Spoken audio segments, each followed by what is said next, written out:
And so the women were forced to find a way, or they had to hide the man. Because of the Willie Lynch movement in history, in American history, removing the man also gave you other opportunities, as I said before, to find stability, to get in a Job Corps program, to get food stamps, to get welfare, to get adequate housing. Now that we've come away from that era, when you ask me to take care of a man, I will not. On a certain level, you have this movement in this day's society where our young girls in the high school are buying the boys shoes, and they're giving them their money. And there's this whole, in my age range, where men are expecting that because we are at a certain position in life, and it's not even upper echelon, it's middle class, that I'm willing to compromise my integrity or accept the fact that he didn't get as much education, but I got a man, you know? And so I will compromise my integrity. And then there's the other half of the women who say, I will not. I will not take care of a man. I will not have a man lay in my bed and can't pay a light bill, can't pay a food bill, can't be a role model for my children adequately. And so if that be the case, then I don't need a man. So it's a very complex topic. It's a very complex position, because surely without a man, for those of us who are in a certain path, we struggle without that man. We struggle when you have a male driven society that will look down on you because you don't have they quote unquote don't think that you have a man. You are not treated with the same honor and respect as that of a married woman, you know? And I've experienced both sides of it, to the point where I've had to tell my significant other, I'm gonna need you to come and stand beside me and stand behind me, or I will be treated a certain way, or I'm being spoken to by a man who is in a supervisory position, who thinks that he could just talk to me anyway because there isn't a ring on my finger to defend me. And then when they realize, you know what, you don't publicize your business, because I was taught growing up with a grandmother from Geechee land to be very discreet. Your business and your professional life are two different worlds, and you are supposed to be discreet. I'm divorced. And men think that they can run over you. You know, they become very macho, and they become very dominant. So it's a very complicated mix. Very. So, so, so, so Gina, you're saying that is why women has that attitude now, because of the past behavior of the man?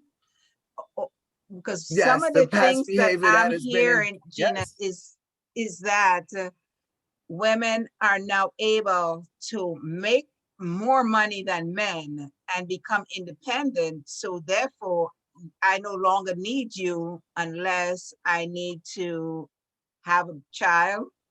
Then you serve that purpose. And after that, I no longer need you because I'm also in a position where I can take care of my own child without your help. I don't think a lot of us started off in that area, but it's really about compromising my integrity. I won't settle. Today's workshop with the young girls that I taught them today was know your worth. You know, we have a society that has, especially in the African American society across the board, where our girls are compromising. They are taught to, society is saying it's okay to be sexually active at 15, 16. We grew up, this panel of women that I'm sitting here with, I'm surely all of us were taught that our chastity was very, very important. It was what made you the prize. Now there is no prize because the prize has been compromised at 10, at 12, at 13, at 14, at 15. And so the young boys are not being taught as young men should be taught to value a woman. They think that they can just walk all over them and do everything with them. So then by the time we get into this older age, now it's, I don't need you because I'm going to get an education. Who needs you? Who needs it? Okay, so, okay, but so Carmen and then Gina. Okay, despite that, but the women are saying, I don't need a man, but they all are willing now to experiment with women. So I don't Right. need a man, but I'm going to a woman. Where is that coming Well, from? that's coming from the past hurts, I believe. I believe that there's also a recruiting going on that educated women face in college. I was challenged with that as well. I had a young lady tell me, I could love you, I could pay for this, I could do that. But I had to explain to her that is not my forte. I won't, again, that's another compromise that our young women think that they have to make in order to be happy. That's definitely a compromise. Okay, so And if all the young men, if all the young men are on drugs, if they're uneducated, if they're in jail, we don't have a choice. Yeah. Okay, so Carmen, what's your take on that? I go back, as my sister said, as Gina said, for me, you know, with a bachelor's degree in psychology, I believe everything's, I never look at things like, I don't say like most people say, look at him, look at him, look at her. I always wonder what caused that, because there's always a root cause, right? And our Black men, they were taught by the enslavers how to behave, how to treat Black women. And unfortunately, Black women have always been the ones standing up, supporting the family, even during the times of slavery, right? The master will beat the husband in front of his wife. He would rape the woman in front of his husband and children.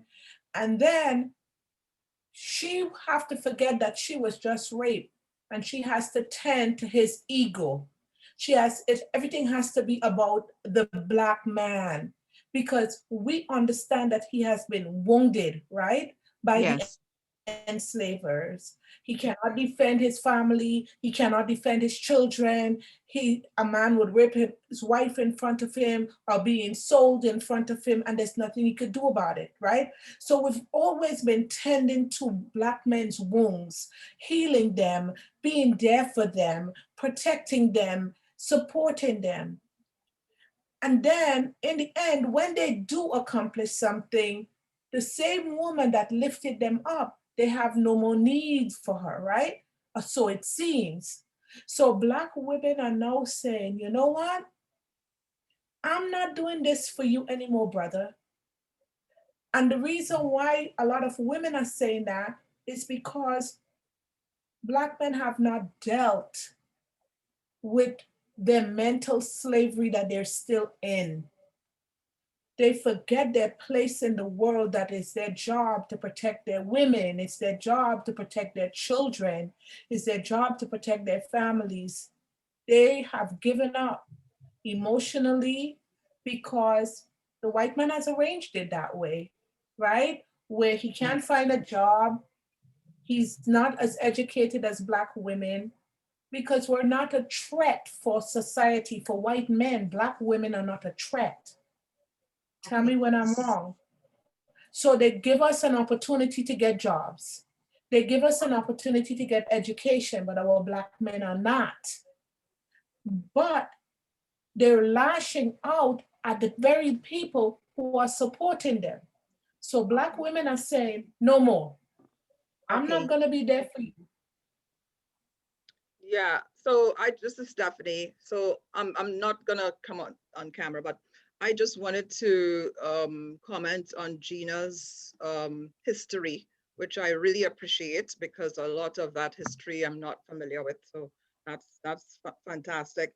But I noticed that not even just in single women households, you find that the men are sort of in the basement somewhere in the house. They're in the house, but in the basement, or they're in the attic, or they come and go. And there's a whole family unit, but somehow they are not there. And so as a result, it feeds to the children in the house that guess what, even if within a nuclear family as we are pretending to be, I still don't need the dad. All I need to make sure is that I am financially secure and I can maintain and make it look to the world like, we are in a family. There's still that kind of pretense going on, I'm noticing, not just in a single parent household. I'm noticing more and more of families and as women get older in families, somehow the that male figure is no longer respected, no longer brought into the family unit in an active way. It's more of a passive type of situation. I don't know if you guys share that with me, if you've seen situations like that, but that's something where not just, where the person is absent physically, but also absent, in this sort of situation where it's like pretending to the world, yes, we're a unit, but somehow they're not. And it conveys, and then that sort of seeps into the children in the households heads that, guess what? We don't even need a male person, and that male person's love and that bonding, you don't find that any, it diminishes within the household, So and can so I ask that's, you, I've can I ask noticed you a lot something? of that. Mhm. Can I ask you something, Stephanie? Yes. Do you think it is designed that way, or do you think are women pushing the men away, or what? No one's telling a man go to the basement, correct? So, No one's so telling him go to the attic, correct? well, you know what? I've seen this with my own eyes where, the man may have made maybe some kind of serious mistake or error within the household where he may have cheated maybe 20 years ago, 10 years ago, 15 years ago, but somehow now he is punished and penalized by the female member of the household, grandma, ma, whoever. And he says, and so somehow he goes down in ranking within the household in terms of that error that he made. And, Okay, so I have so to make sure he Stephanie, gets that kind of- I mean, yeah. Okay. Go ahead. Thank so you. so Steph, Yes. do you think that the Black woman contributed any to the demise of the Black man? Oh, absolutely. Absolutely. Yes. Yes. And again, it has to do a lot with what Gina just, described to us, in terms of the history of the Black male within the family unit. I mean, how was he elevated ever? I mean, from an external point of view of the slave master, all of those things are part of the history that we bring into relationships. If I may, thank you for bringing about the information, and I'll share it a little clearer. Willie Lynch was a philanthropist, and Willie Lynch, it was called formerly in the early 1900s, was called the lynching era. Yes. And Willie Lynch's disposition as a philanthropist was to go on. He actually went to Africa and the West Indies, Trinidad, Tobago, and he studied. He was a social worker. He was a sociologist and a psychologist, and he studied the African, and he studied the West Indian, and he found that our family units were incorporated. They had extensions, extended aunties and uncles, and he studied the Black man. He studied the capsulation, the head being the man, the woman, and the children. In his dissertation on the shores of the Virginia River, he held a conference, a major conference for all slave owners in the state of Virginia and abroad. And they came as though like we have conferences today, workshops, to learn about how to create a slave. You can Google it, you can find it. In I've read his the letter. dissertation, yes, ma'am, he says to break down the Black man and take him away from the family. Once you take him away from the family, you can then do anything you want to do to the woman because she will be broken. You will be able to beat her, you will be able to rape her, and if you cannot break her at that particular point, the one thing you can do to break her is to take her children. And when you do that, you would have broken the Black woman, and thereby now you can have created a slave. So yes, it has been done with great intensity and intention to create a subculture from our kinglyship and our queenlyship and our families that thrived on the shores beyond. Okay. This sickness has smelted and melted into our DNA, both male, female, within our families.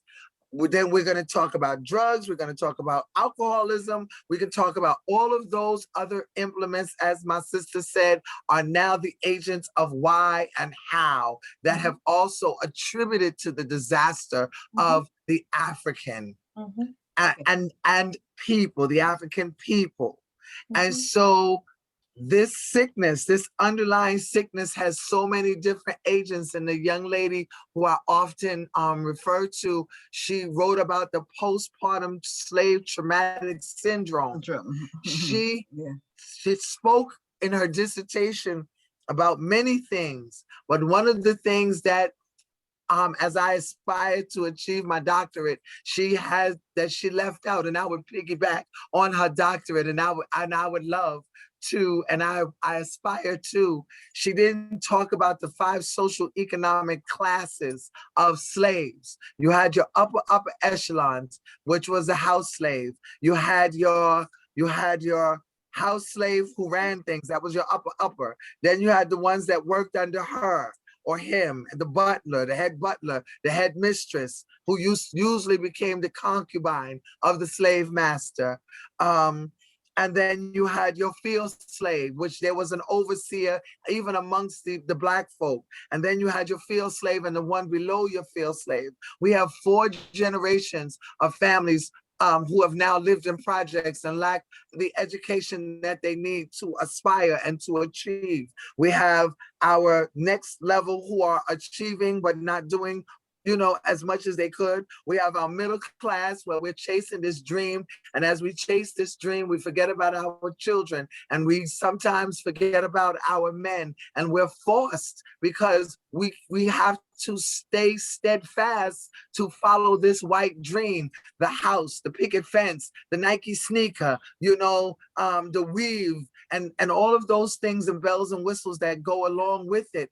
And then it's televised on television, Atlanta Housewives, and every one of those housewives, Passaic housewives, they got millions of dollars. Those are high achieving women of color, but their husband make $39,000 a year, but they got a man on their arm. Even in our low end of our low income society, there are our African American women and Latino women who feel like it is better to have Papi Chulo there than not. Okay. But I think. All right. So I'd like to go ahead, Carmen. Go ahead. I think for a lot of women, they don't even care about just having somebody on their arms. They're basically saying, I don't need a man. Right. And the question is, why? How did we get here? If I have to compromise. Okay, this is called the uncomfortable conversation. So anybody's listening, It's uncomfortable, and that's how we want to make you feel, because if you're uncomfortable, you'll think about things in a different aspect. So my question is, with all these trauma and everything with this men, because we basically speaking of Black men. So as a Black woman, and you see now today, despite you see all the Black men now want white women. Why is that? Because she will accept all of his faults. She would not press him. She would not push him. My son married a white woman, and I asked him why. He said, because you Black women want too much and you're too demanding. I'm not going to compromise my integrity. I'm not going to compromise. I came from an old woman raised by, like I said before, by my grandmother, who said, know your worth. Right. So Gina, do you think now that Black women are saying, I can, you know what? I don't need a man. Do you think it's possible? Do you think it's possible that based on the experience of their moms, maybe their aunts, maybe previous experiences with men, they've come to the point where they decided, you know what? If I am going to have a man in the house, I go to work, I come home, he's on the couch scratching, he's on the couch playing with the remote control, the kids are going crazy, the dishes are still in the sink, the laundry's still in the basket, and I'm coming home from a hard day of work while this man is home doing absolutely nothing to make my life easier.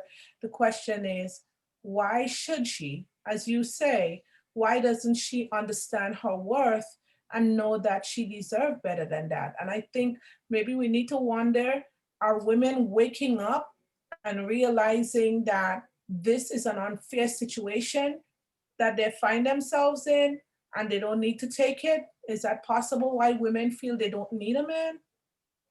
Can I say something? Because like I've been hearing y'all talk like this whole time. Yeah. Because it's the topic is general, but now or not we, but you guys are now making it more ethnic specific.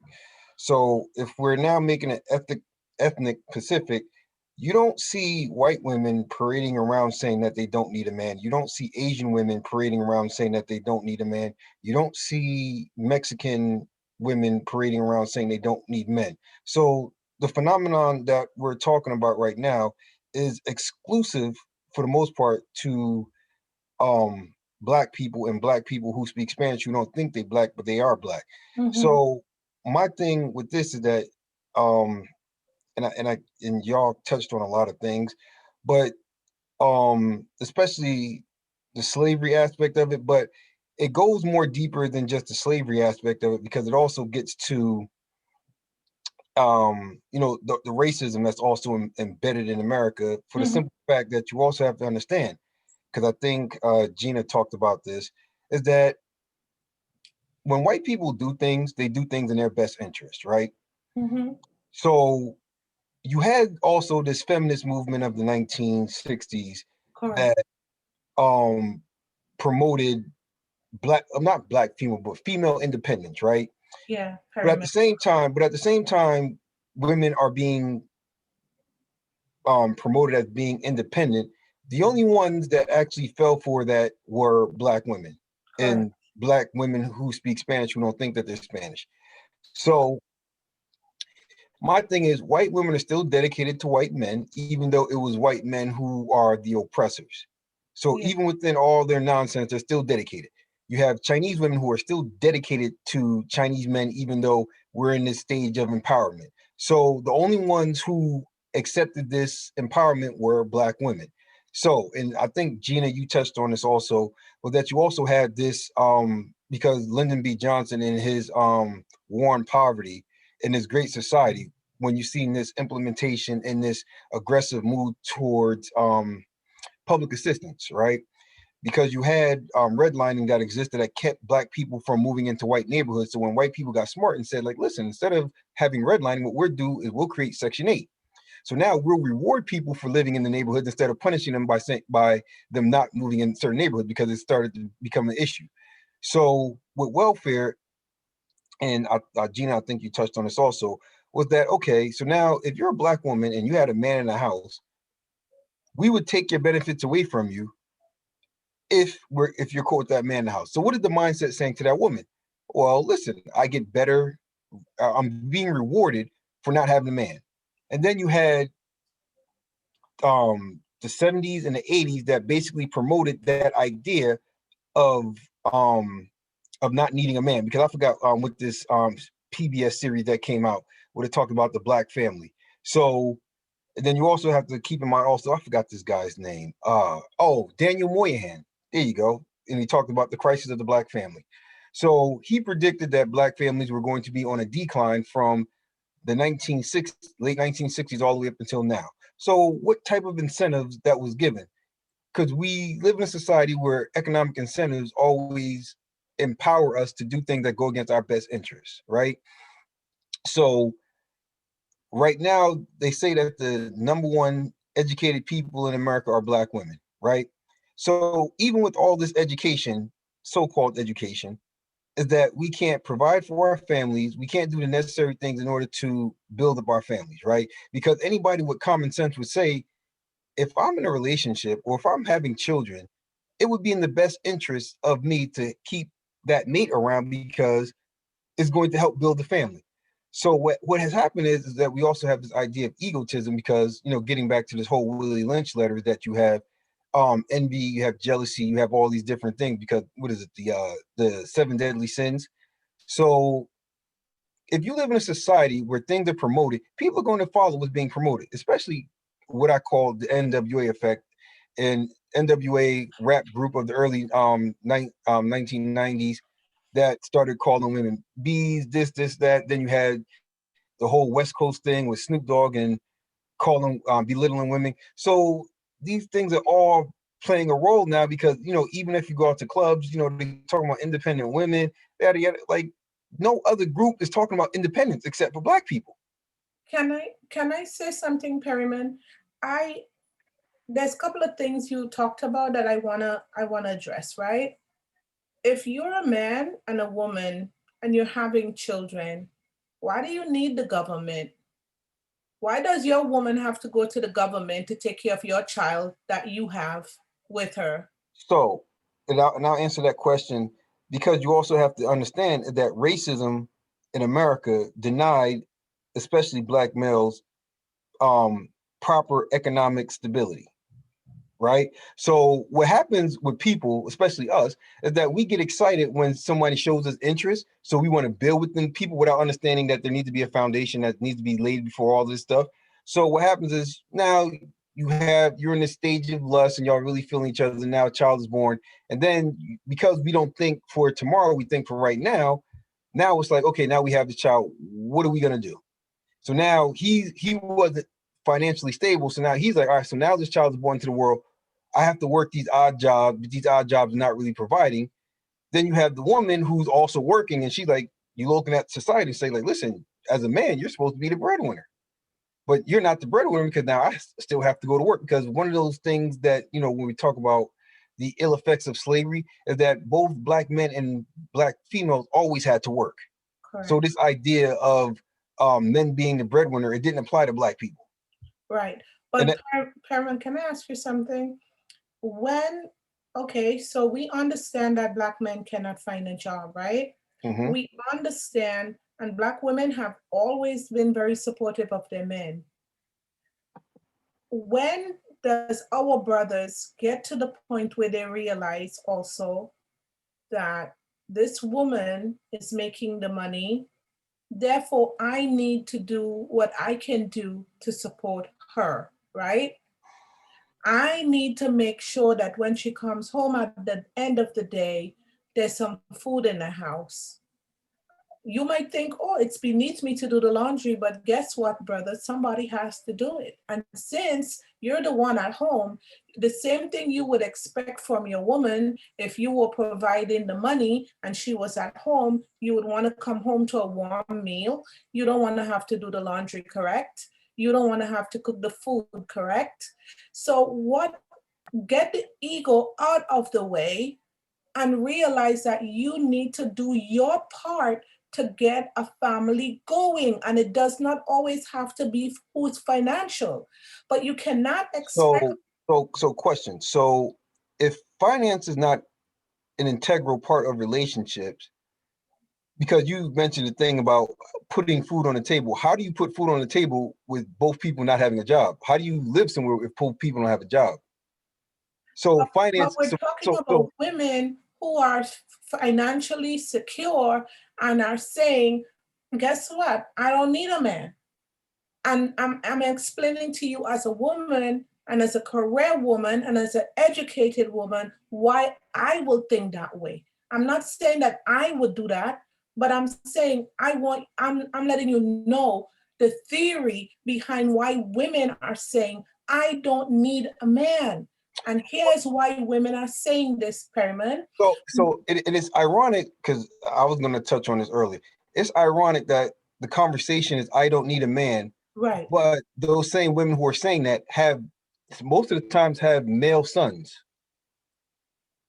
I agree with that, but so my point is, so the whole point of this is is that those same women who say they don't need a man are those same women who turn their sons into that same man that they claim that they don't need. And you are so very right, 100%. So my thing is, you also got to understand the psychology of a lot of people. A lot of people, and because you said that you're a psychologist or deal with that, is that you all got to understand is that. No, I said I have a bachelor's degree in psychology.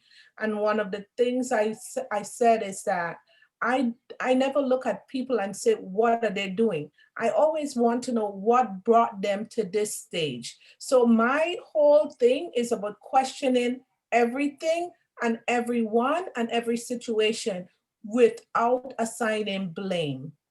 So I guess what you're saying, we're asking, how did we get here? How did this right? I think I pretty much explained from almost like a 60-year perspective. Yes, and I was gonna say that, Mr. Eric, that yes, you covered from a whole nother different perspective, the counter to this, which is why it is equally important to have that male perspective, because it brings in the other side of the energy. And I think it is as equally as painful, because I haven't grown up in this 20th century. Every Black man has had the opportunity to get the same education. And at least in my generation, in your generation, we've been on equal footing. This is not 1923, where my father didn't read or write.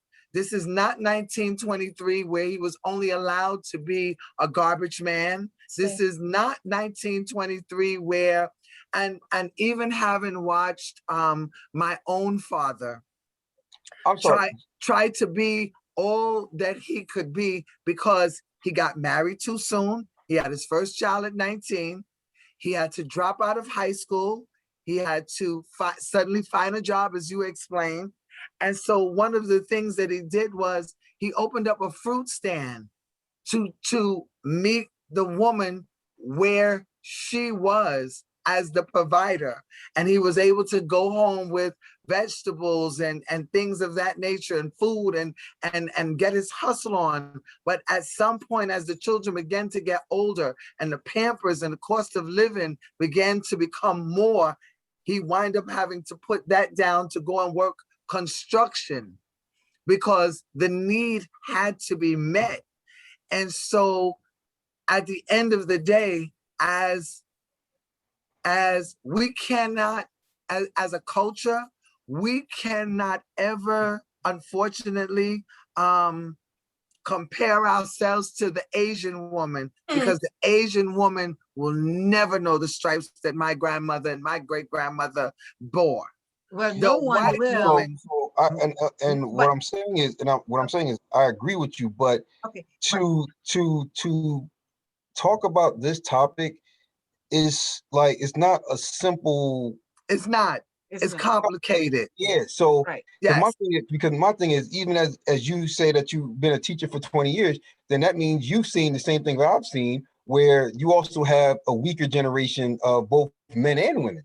I'm sorry, I'm not even gonna say men and women, but black males and black females. It's the dynamic. I look at some of the young girls, and as our host respectfully said, why are some women going to other women for comfort?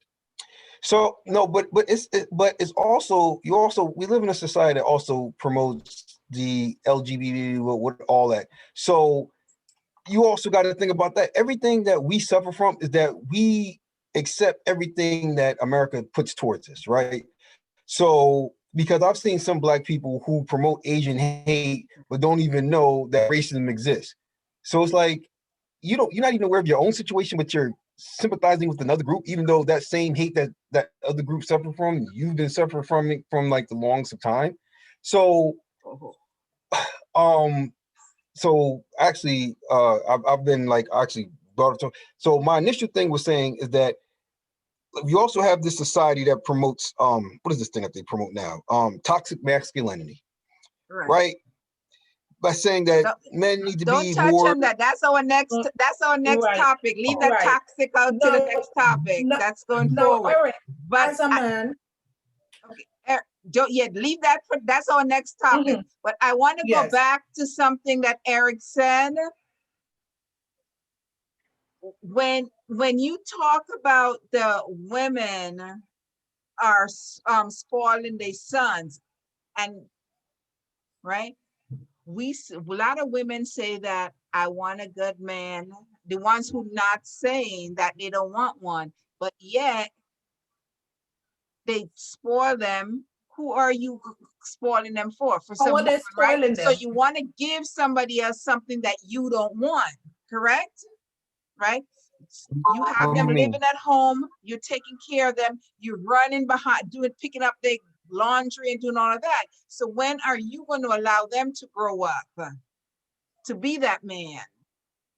I think as a married woman, all of us, as a former married woman, I think every woman could speak and testify to some of that on a certain level.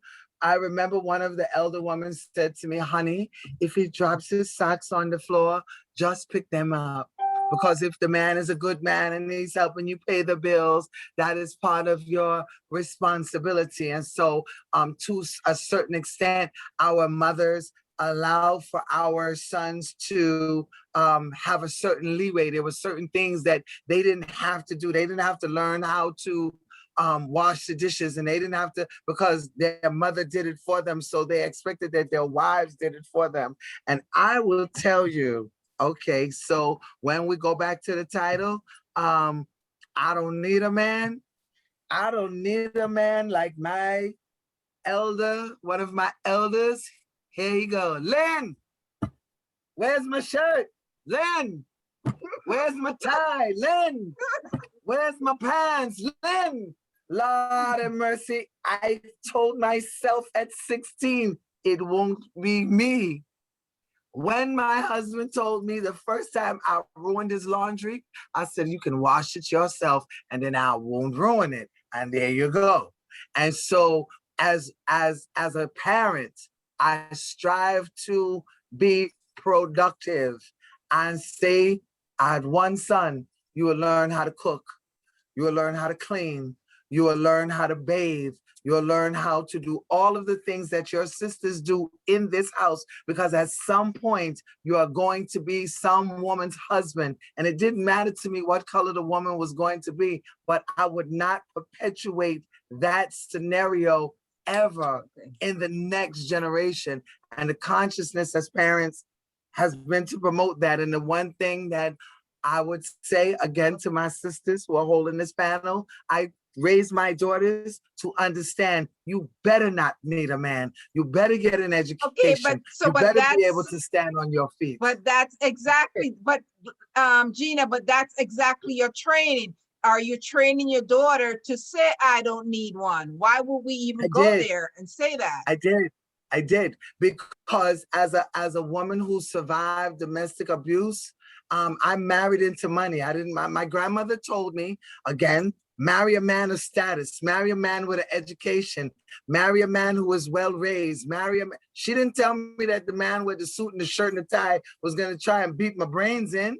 So because I didn't get that classification to understand or to know what the signs of domestic abuse was other than the social emotional abuse, and then when I found myself married with children on my arm, and because of the Willie Lynch syndrome that was ingrained or embedded into our culture, where this man could then walk away from his wife and his children, and I struggled to raise my children on my own, as well as continue to get my education and have to take care of my children. The one thing that I valued was my independence and my ability to stand in the middle of a storm, because all too often as a woman and a woman of color, we have too many little girls who are, as my brother explained, who are being misogynized by society and bending over and bunking up their body and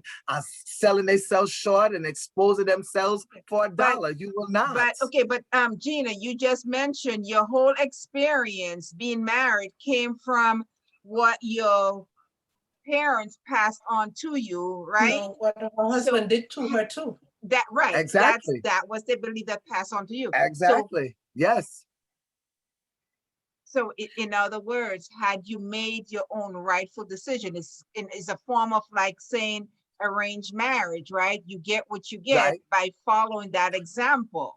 Exactly. I didn't marry the bum off the street. I married an educated man But with a career and a provider. yeah, but you're saying that you were told to marry money. So that, right. So money, he didn't come off the street because he's educated, he had money.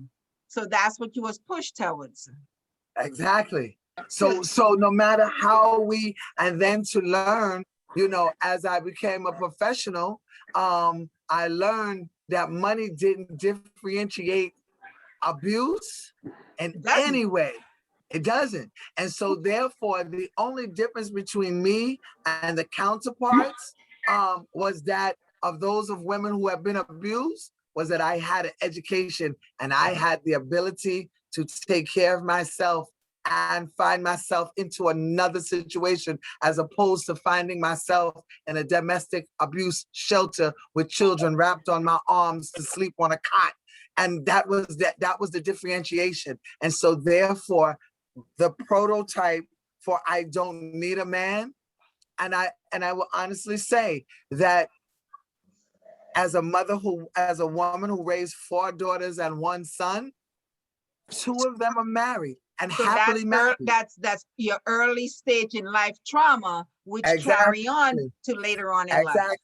Exactly. And so ironically, as we pass things down to the next generation, as we talked, it's almost like 6 have 12 the dozen. 2 of them are married women who are very happily married. Okay. And the other 2 are career-bound women who chose to have children. One live independently and the other one does not have children. So it's almost like it's a toss up, and it has to go with what each one will find important in terms of their ability to live in society and where they live and how they live, and what they want out of life.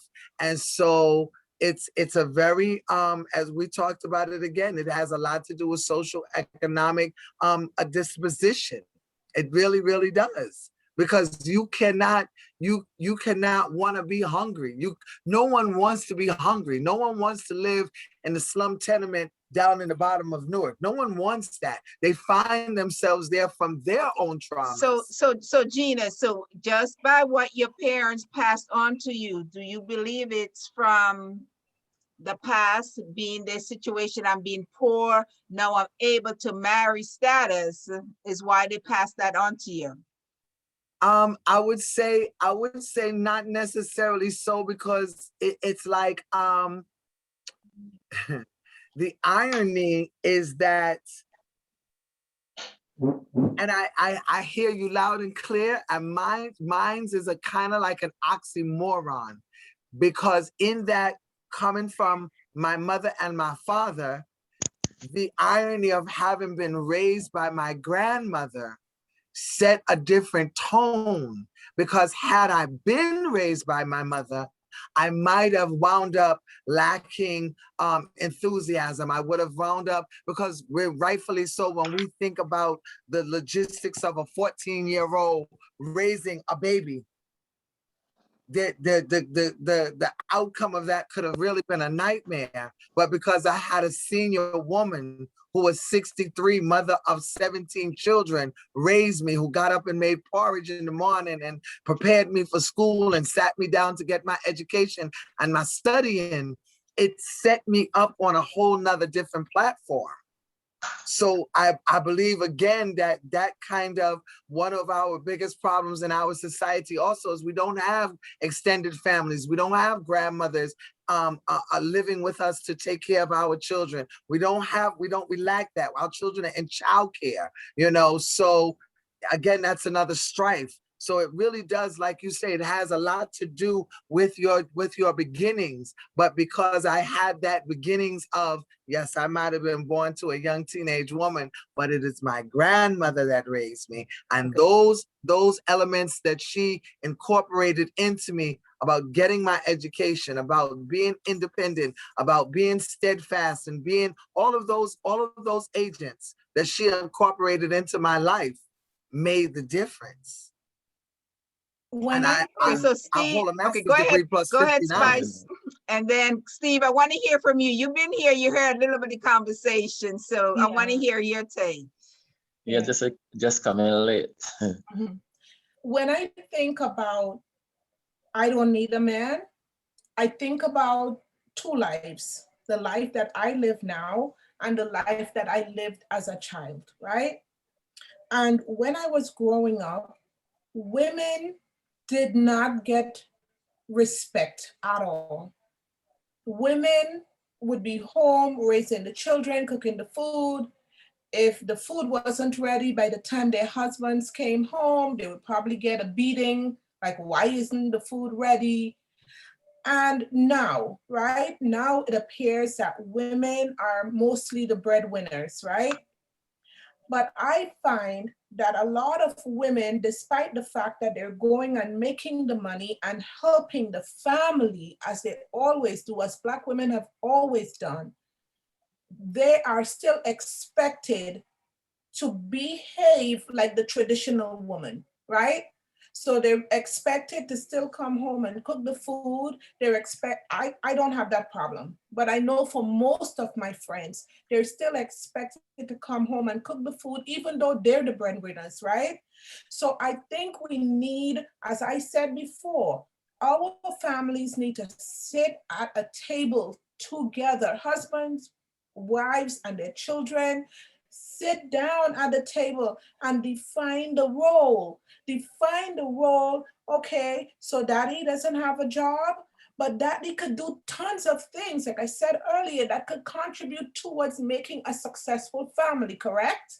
While his wife is at work, he could be taking the kids to the park. He could be dropping them off to school. He could be picking them up. Women are frustrated because they are bringing in the income, and yet they still have to come home and do the things that traditional women are doing. And they are killing themselves. Why? It is too much placed on Black women. And so they're like, you know what? I could do this on my own. Because I'm coming home, I'm gonna have to do the laundry anyway. I'm gonna have to do the cooking anyway after working a full day's work. So I want, as I say, I want us to extend grace to Black women because we've been supportive of our men, we've been raising our children, and I'm saying now it is time for us to come together as Black families, define our roles, how we're going to work with each other, and how we're going to make our families work. Oh, I was about to say, I know a bunch of mothers who can't cook, don't clean, and don't do a whole bunch of other stuff. So they probably do. They probably do need a man in their life in order to create that balance. My daughter-in-law can't cook a lick. Exactly. And she thanks God every day that I taught the boy how to cook. Okay. So am I saying, here's what I'm saying, right? We are in the place with Black women, and I think it's ludicrous to compare Black women with any other woman. Any other woman. White women have their husbands taking care of them, would even get them a housekeeper, right? Or every other culture, yes, America has designed it that Black men cannot support their family financially. Right. But there's certainly other ways that you can take care of your family. Am I wrong? No, I That's agree. another workshop. So do you, Carmen, do you think that's where the strong Black woman came into play? Yes, where she came into play. I've met women on the bus stop, Beverly. I met this woman one day. I'm coming out from work, and I was at Toro College, 9 o'clock at night, and this woman is at the bus stop. She had to go get the baby. She's explaining to me the rain is falling, as we say in the islands, bucket a drop. And she has no umbrella. She has the baby on her shoulder, right? And I'm like, why are you in the street without an umbrella? So I took my umbrella, I gave it to her. And she's explaining to me with tears in her eyes, she went to work this morning. From 6 o'clock, she left home, dropped the baby off at the babysitter. That man that she has is at home. And he's waiting for her to come and pick up the baby. And she said, once she gets home, he's going to get dressed and he is going to leave. Now, give me one good reason why this woman should want this. Give me one good reason why she should continue in this. What does she owe this man that she can go to work so that to pay the bills that he obviously cannot pay, and then come around, have to go drop off the baby, pick up the baby, probably go home and cook and clean? Why are we expecting that from Black women? Well, first of all, that's the dynamics that she put herself in. Oh, because I think what people also need to understand is that people pick their mates. This is not like ancient society where your mate is picked for you. You pick your mate. So you knew from the get-go he didn't have a job. You knew from the get-go all he does is sit in the house and play video games. So to sit here and now play the victim is like, yo, like you need to play the victim, or is she a victim? No, she's playing it. Listen, and this is what we talked about 2 weeks ago, right? I hate when people sit there and try to play the victim where you didn't use the goddamn brain that God gave you and analyze the situation that you in. If you meet somebody and you know they don't do anything, why would you have a child with that person? That doesn't make any sense. So it needs to be some sort of accountability with the person who's actually having sex. If the woman is having sex with a person that they know is not accountable or reliable, why would they have a child with that person? It doesn't make any sense. So it don't make no sense. So Eric, later on, this same person get their life together and they decide, guess what? I don't need a man. Do you understand where this is coming from? Listen, if later on, we're not talking about later on. We're talking about at the moment they meet. Because when you meet somebody, y'all are talking. Hey, what do you do for a living? Hey, I don't have a job right now. Oh, once somebody say don't have a job right now, that's end of discussion. Oh, you need to go find somebody else. This is where the topic is women don't feel that they don't need a man. And I'm explaining to you, these are some of the reasons why we are. So Eric, should men feel the same way when they meet a woman that says she doesn't have a job? Hell yeah. or should she be looking towards that man to be her provider? So, and I think somebody said this earlier, yo, this ain't the 1920s, this ain't the 1930s, 40s, or 50s. Listen, if I meet you and you don't have a job, you're gonna continue to not have a job, and you might as well lose my number. Like people be acting like, so we talk about like all this education that's going on, but people don't have no goddamn sense. Like if I meet somebody and they don't have a job, am I gonna say, you know what, this is probably the person I want to have a child with? What? They don't cook, they don't clean, they don't really do anything for themselves. That doesn't make any sense. So later on in life, I can't be mad at that person because I met them like that. Like I can't stand when people play this victim role. You have a brain and you can assess your situation. So if you don't assess your situation right, you can't blame that person because people are going to be who they want to be. At the end of the day, it's either you're going to accept that person for who they are or you're not. And if you're not, then they got to go. That don't make no sense. I will say this. So suppose this person wants to be a stay-at-home mom and she just wants to find that husband or man that works so she can stay home and take care of her children.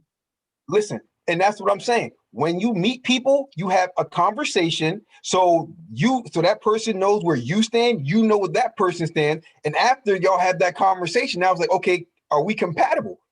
Because like I said, me personally, if I meet somebody and they say they ain't got a job, oh, okay, it's nice to meet you. You go about your day.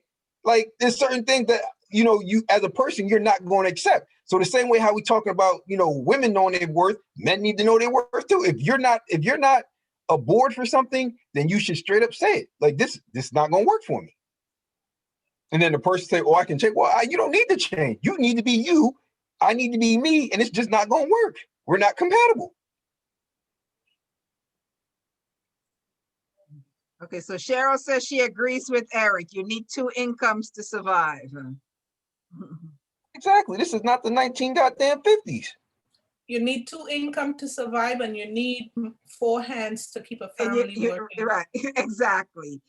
So and it's not like back in the days where the woman could stay home and the man go to work or vice versa. You need both support. The woman, when you come home, you pitch it. Whoever comes home first, participate, whether you have to take the food out, go pick up the kids, but it needs both participation. And that way you have enough time to spend with each other because you put together and take care of the chores that needs to be done. Correct. And no one person is tired. Pressure on one person. Let me play devil's advocate for a second, right? Because that's ideal, right?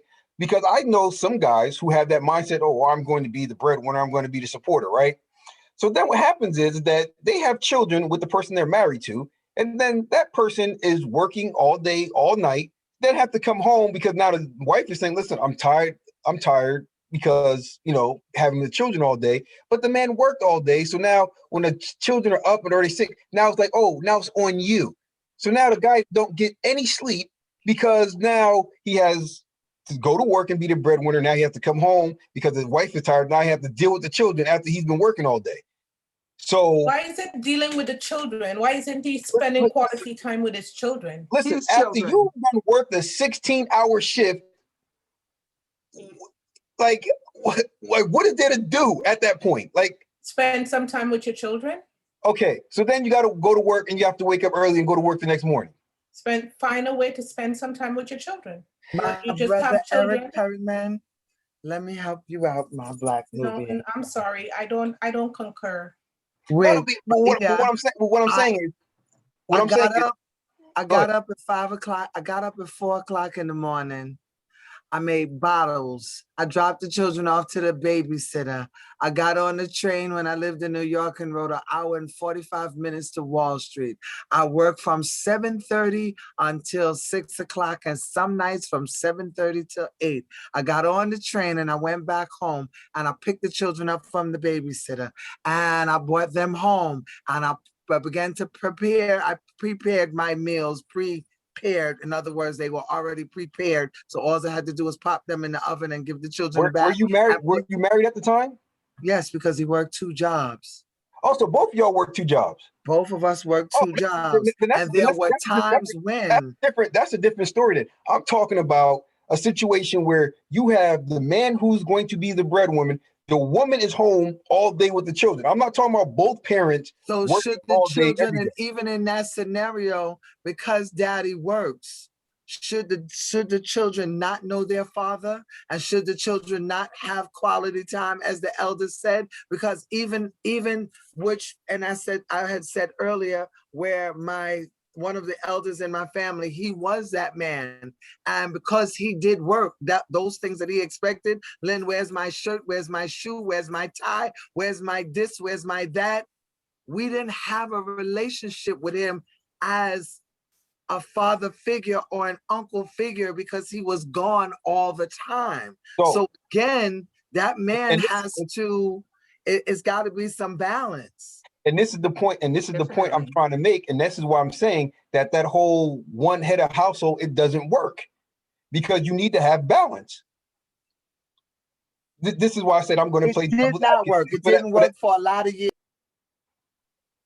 It did not work because it wound up rearing a lot of angry young Black men who, although they said they were supposedly, quote unquote, supposed to have had this kind of role model, it didn't work for them because no one was there to even teach them how to be a man, because that man worked so hard that he was never home. And 9 times out of 10, he died from a heart attack or something else. And then before we knew it, he was gone. So we got to come up with a new strategy for our relationships going forward, so that we can have successful Black families. We have to figure out something, because I don't need a man is not going to work. And it's not a reality. And that's the point I'm trying to make. People need to make the adjustments based on how things are going. Some people don't ever make the adjustments because, like you said, even though you had the older gentleman in your house, he's never there. So what's the point of like being part of the family then? Because he's never there. That's but what I I'm think asking. sometimes when you make decision, they become rash because you don't have time, you don't think it out. So it's either one extreme to the other. Especially when you make decisions when you're frustrated, you know? And I believe that our families, our Black families, need to sit down and have discussions with each other. I think husbands and wives need to have a partnership. You go into your boss every day and you know what your roles are, right? Because someone sat down and gave you a job description, correct? Correct. And it's time for our families to sit down at the table and have an adult conversation with each other. Here are the roles that we need to get our families functioning. Here's what you can do. Here's what I can do. Here's what we can do together, right? I totally agree, Carmen. To make it work. But going forward, we cannot continue to say, I don't need a man. And we cannot continue to let women feel they get to the point where they feel they don't need a man. So none of us are blameless here, right? Right. But we need to communicate, like Cheryl said, we need to communicate. And I've been stating that from the beginning of this discussion. How did we get here? How can we fix this? Because this is unsustainable. And you're absolutely correct, Carmen, because I think that when women, they pick up men and they assume I can change him. And Correct. Over time, they become frustrated because it's not going according to their plan, because they're the only one that knows the plan, because you have not communicated it. And a lot of women feel that, oh my, if I tell him do this or do this, so many are afraid he's going to leave. So you tolerate all the crap that you get. And then when you come to that point where you cannot bear it no more, then you get to the I don't need the man, because you're frustrated, instead of saying, how can we change the situation that we're in now? And sometimes you go too far that, sometimes if you don't take care of things in the beginning, in the middle, it gets out of control and you can't bring it back. Correct. Steve? Hello, good night. First of all, I'm happy to say I don't have that problem. And why? What works for you? What do you do that makes it work for you? Well, we don't have a set plan for who's going to do this. Whoever gets the chance to do it first, we do it. But we come together and decide, listen, if the kids need feeding, there's no one that is designed to feed the kids. Whoever is available at that particular time, or who supposed to feed a particular kid. No, we don't have that. We decide at a particular time, whoever is available will do it. There's no set pattern because we are both busy. So, we have to work it out and compromise. Right. So are you the kind of man that come home and figure the cooking is for a woman anyway, the laundry is for the woman, and taking care of the children is for the woman? What's your view on that? No, I don't believe in that. I don't believe in that. Whoever is available at that time does that. There's no set. See this kid? There's no set rule for anybody. I myself, I don't like to do laundry too much. So that is one thing I don't really do, but most other stuff I do. So that's how it goes for us. Correct. And perhaps from speaking to women, this is the frustration, right? When I told some of my friends that we were discussing, we don't need a man, and most of them said, I don't need him because I work, I'm helping pay the bills just the way he's helping pay the bills. But when he comes home, he still think it's okay to go on the couch, grab the remote control, scratch his balls while I'm cooking, while I'm cleaning, and I'm done with it, right? As I said from the beginning with a disclaimer, I don't have that problem. Work needs to be shared. Correct. One person can't do everything. Right. Responsibility. So that mentality can't work. At least it can't work for me. Everybody needs to pull their weight, as we say in Barbados. Pull your weight. Yes. Everybody needs to pull that weight. Pull your weight. There's no 70-30. What did Teddy Pendergrass say? No 70-30 love, no 80-20 love. No, you got everybody have to put 100%, because if you put in 50 and 50, it's only still halves on both sides. So it's 100. Yeah. Pull your weight. So everything it does work for me and my wife. So yeah, we kind of communicate first what we're gonna do every day, so it won't be no problem. Yeah. And that's why I say to you, I don't have that problem. And I should also have a disclaimer, I don't have that problem anymore. And the reason why I say that is because I was able to communicate. I'm not gonna die trying to be a martyr here. I'm not helping you pay bills. I'm coming home and taking care of you like you're my son or you're a kid. You're a grown man, pull your weight. And see, like the kid that just came here behind me, he's one of my kids I adopted. If he comes to me for something, I wouldn't tell him, well, go to my wife, I'm busy. I try to see if I can help him, and I do that. Correct. And that's how it works.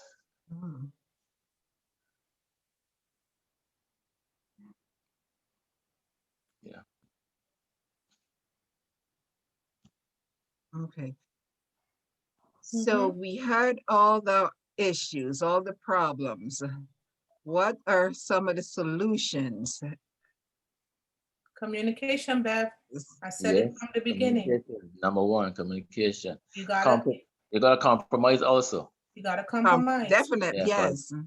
Yes, because nobody is perfect. Everybody have their flaws. So I have to accept some of your flaws, and you have to accept some of mine. So work it out.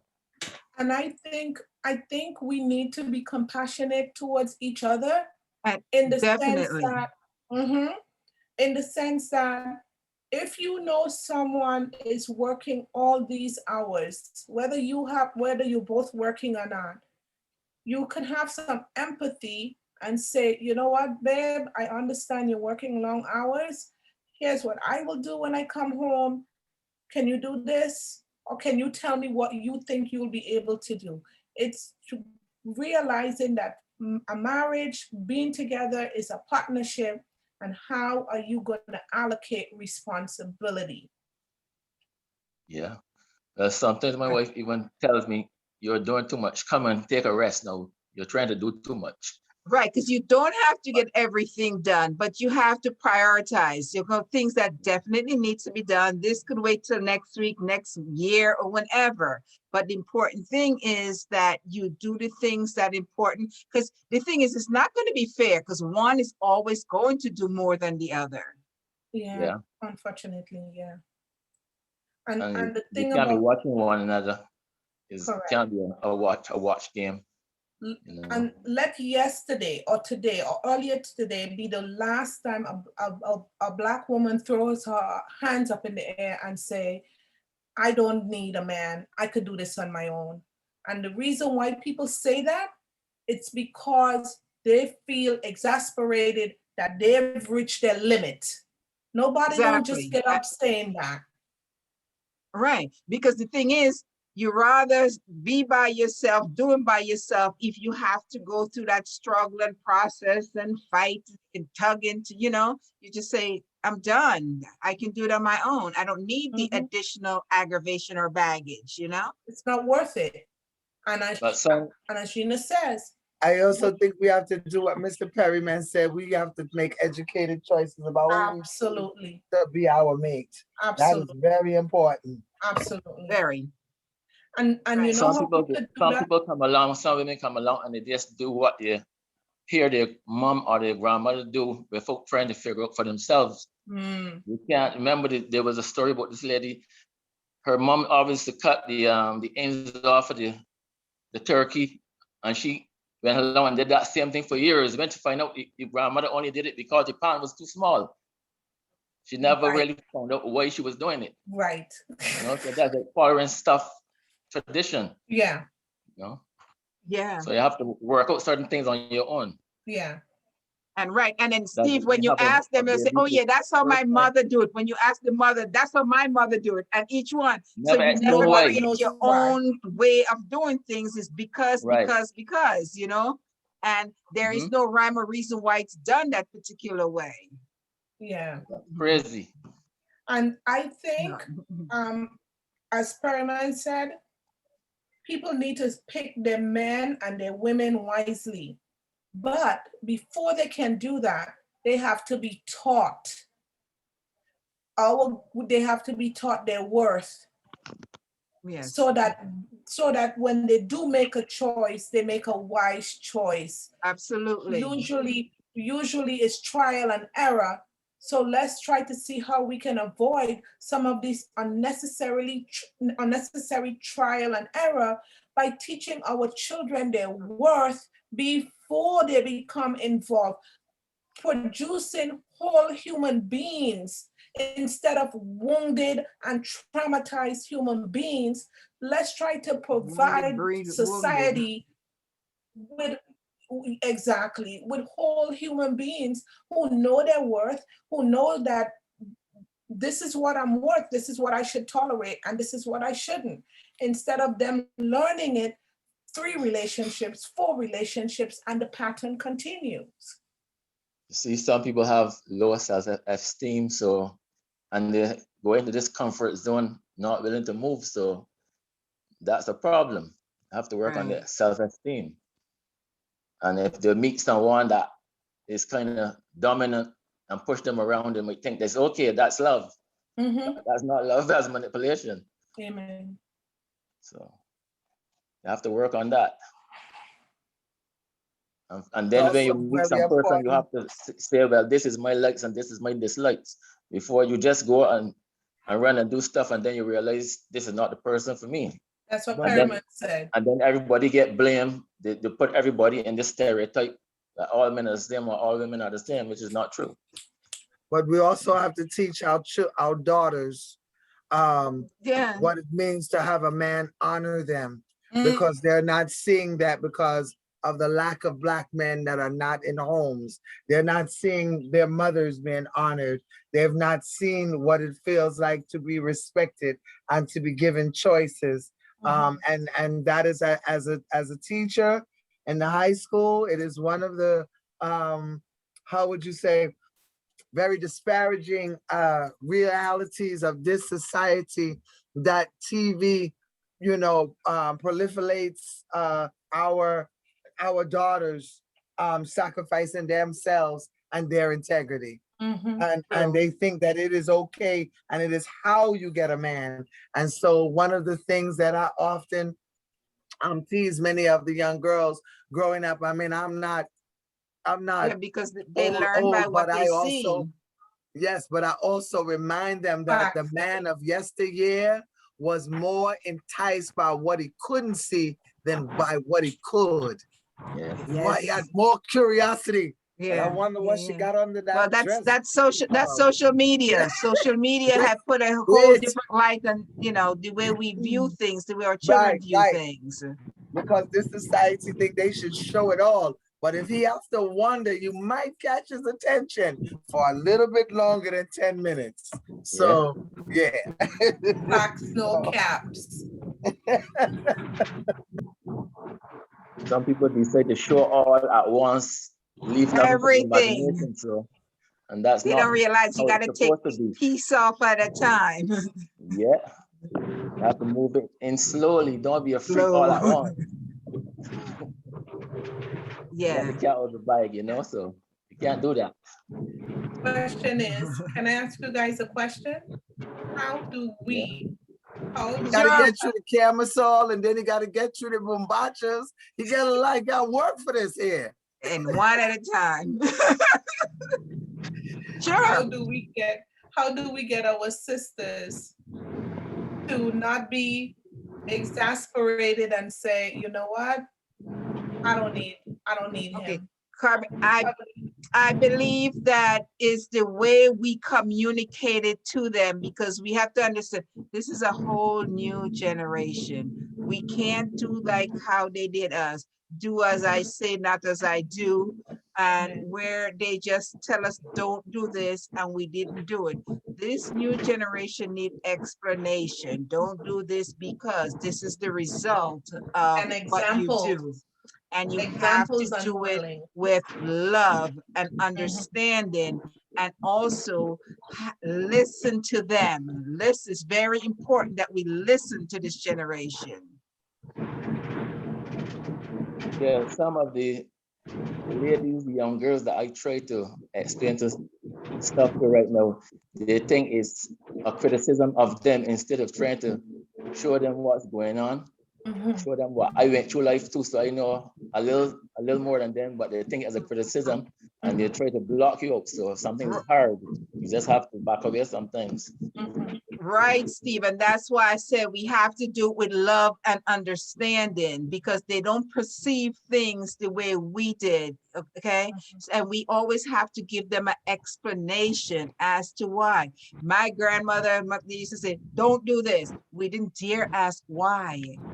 Okay, But I do so that. then Some we people have take to it say, you know, a baby, real don't do thing. this. This is the result. There's consequences, and teach them that, you know. That's why I try to tell them, but sometimes they think that you're just criticizing them because you Yeah, can. they think you're old. My grandkids do that too. They say like, you're old. So that's what I'm saying. And it can't be a one-time lesson. Like my granddaughter, for example, every time I see her, I tell her the same story. I tell her the same thing over and over.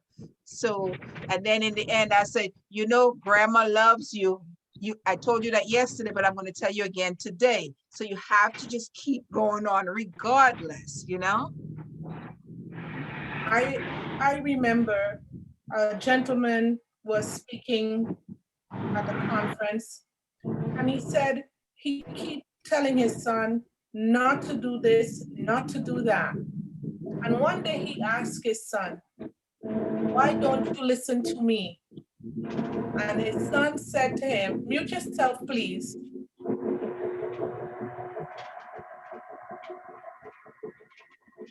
Can you mute yourself? I hear you. Thank you.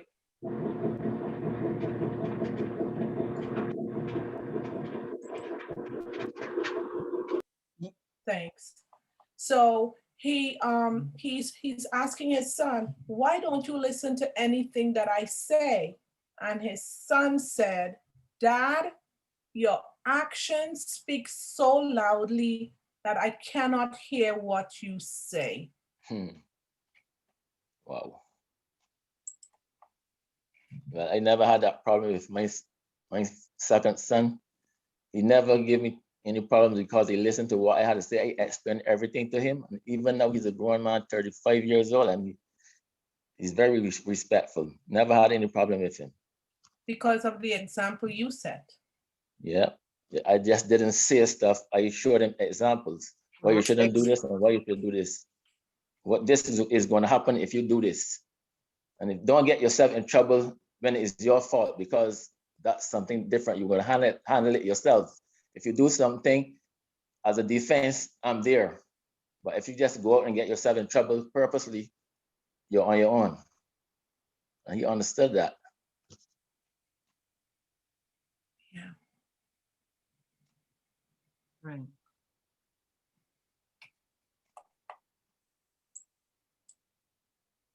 Right. You're waiting on me, or sorry. I thought you wanted me to say something else. This has been a good session. Eric taught us that we need to make good choices. Yeah. In order for people to make good choices, they're not born with the tools. We have to give them the tools. We have to equip them with the ability to make good choices. Some people, you give them the tools, but still, these are the tools put one side to wrestle with. So, But they have to understand there's they have a consequences. choice. You give them the The tools, choice but is there's theirs. understanding that there's consequences. Yeah. And for our The sooner sisters, they understand, the better for them. yeah. And for our young sisters, and for our women, myself and Gina's age and Beverly's age, I'm sorry that we feel that we don't need a man, because we do. I ain't We need saying our that. No, I said Matter from of the fact- beginning, I'm not saying that. We need a woman. You already hear that from me. I need a woman, so I don't know. We need a woman. There's a certain That's a myth. They don't need Just anybody. That's a myth. What did you say, Michael? a certain type of man, not just Of- any man. Of course not any man. Come on, Of look at course. us. We know what we mean, Michael. Well, it's unfortunate that some women settle. That's Some what, is- that's what Gina has been saying all night. Okay. No, there's a shortage of them. You got a lot of males. You have a lot of by gender males, but when you say the word man, the way you want us, there's a little difference. Facts, no caps. Right. So, As we say in Barbados, there are men and there are manacles. So We say that in Grenada too. that's how it goes. Every man is not what he's supposed to be. right. But his potential, so. And Michael, do you think that that's one of the reasons women are now putting up their hands in the air and saying, I don't need a this. man. I don't need Yeah. That you're frustrated, you're disappointed, you're angry. And I'm not putting the blame on, because I come from a broken home, but we don't have many role models. And then all the nonsense, that, like me, for instance, growing up, you play ball, you play sports, the potential of what I can be and so on. Hey, I guess I have some choices. And if I want to act a certain way, I'll give you the time that I feel you need until I move on to the next one. Wow. Mm-hmm. And then there's some females will put up with that. And that's what I mean.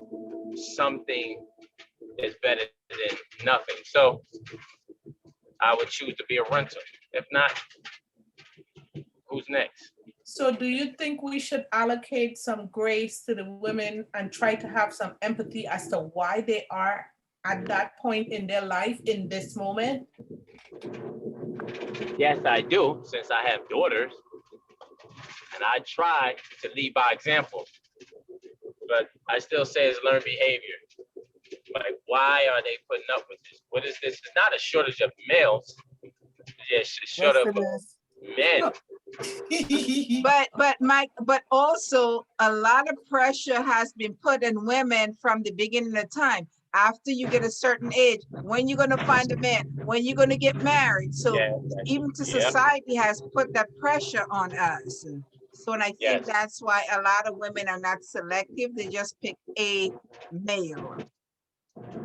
Yeah, but even now, right? We're blasting these women that are saying, without even giving them some empathy, we're blasting them saying, "Oh, so you don't need a man?"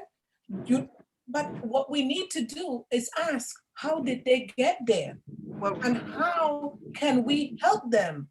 I think Right. in the beginning, we gave a little example as to why. I mean, just being damaged, the experiences that we had with men. And, you know, like, it seems like Michael, as coming from a man's perspective, also said that we're frustrated, we're disappointed. So it's Yeah. just feel at some point, it's just better to be alone than to put up with it. Wow. So Hands up in the air. so the thing is, how do you fix it instead of saying I don't need? And that is men and women coming together like we are tonight and having these discussions so we can Mhm. understand both point of views. Mhm. And my suggestion to couples, get together, sit at a table, discuss it. Yes, communication, like, once again. Mhm. And as I tell these young ladies that I try to advise when they try to be so loose with the guys, I always tell them, no man is going to buy a cow when he's getting free milk. So, value yourself, stop just putting it out there. Know your Let worth. them fight for it. Know your worth. Then they get mad, so I don't know. Yeah. Hopefully, hopefully some person out there is listening, watching the video, and thinking about what we said, and hopefully there's some value in what we discussed here tonight. Yeah. Hopefully we're able to help someone, whether it's a man or a woman, and you realize, listen, I need to get my wife together. We need to sit at the table. I need to get my girlfriend, whether it's a traditional marriage or a common law marriage, let's get together. Let's figure this out. We need to build our heritage here. We need to build Absolutely. our legacy here.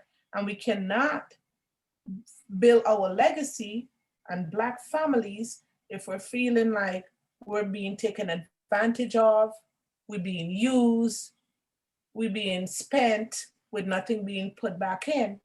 So we gotta fix that. Yeah, for sure. Got to do something quick We gotta because do it.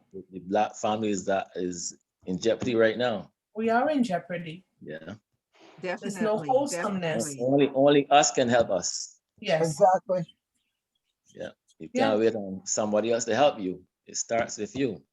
And it starts with all of you having this discussion, about what it is, what the problem is. We're not running from it. It's uncomfortable.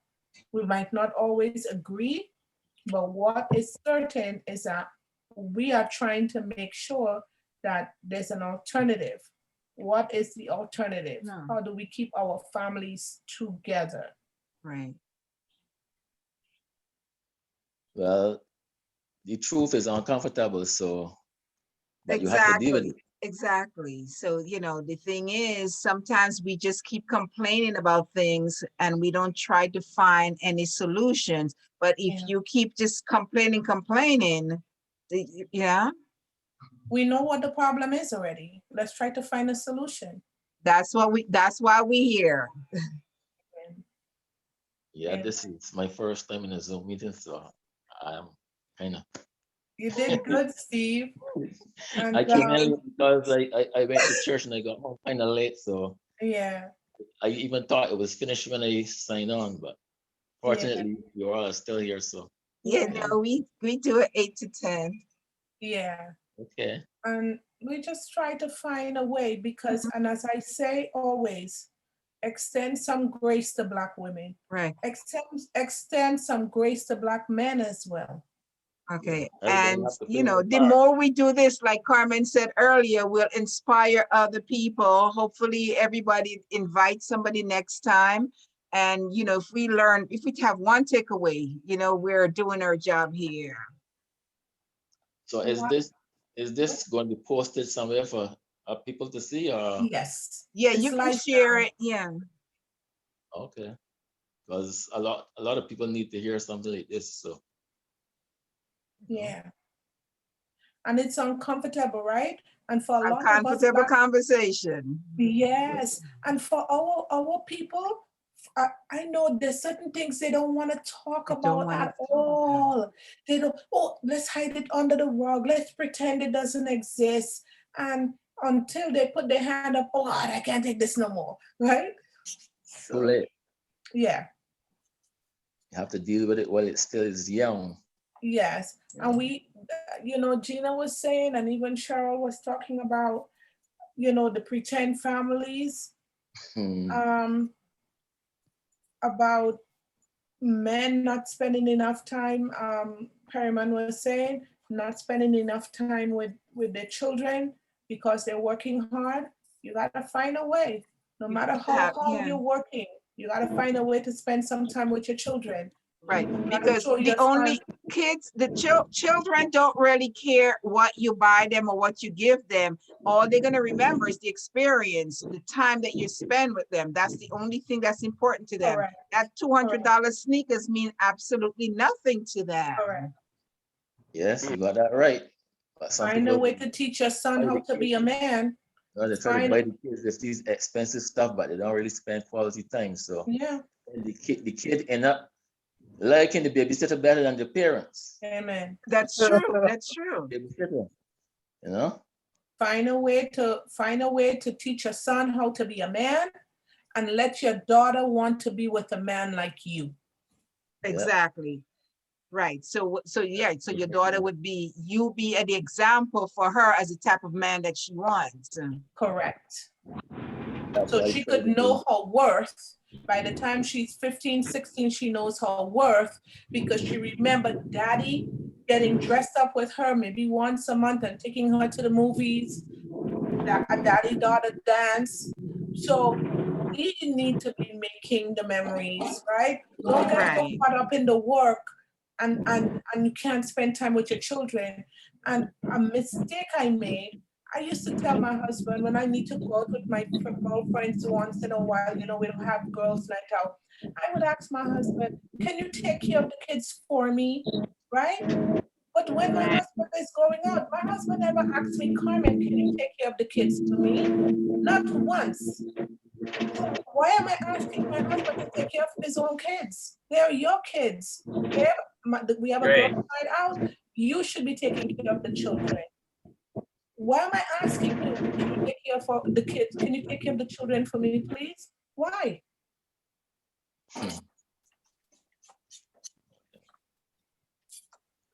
Just like Absolutely. this little girl I have here in my care, I'm gonna adopt next month. I used to take her to ballet, but I didn't just drop her off. I stayed and watched and let her see that I was interested in what she was doing, and she appreciates that. Of course. Some people just drop their kids off at the whatever program they have and leave them and come back when it's finished. But that's to me that sucks. Of course.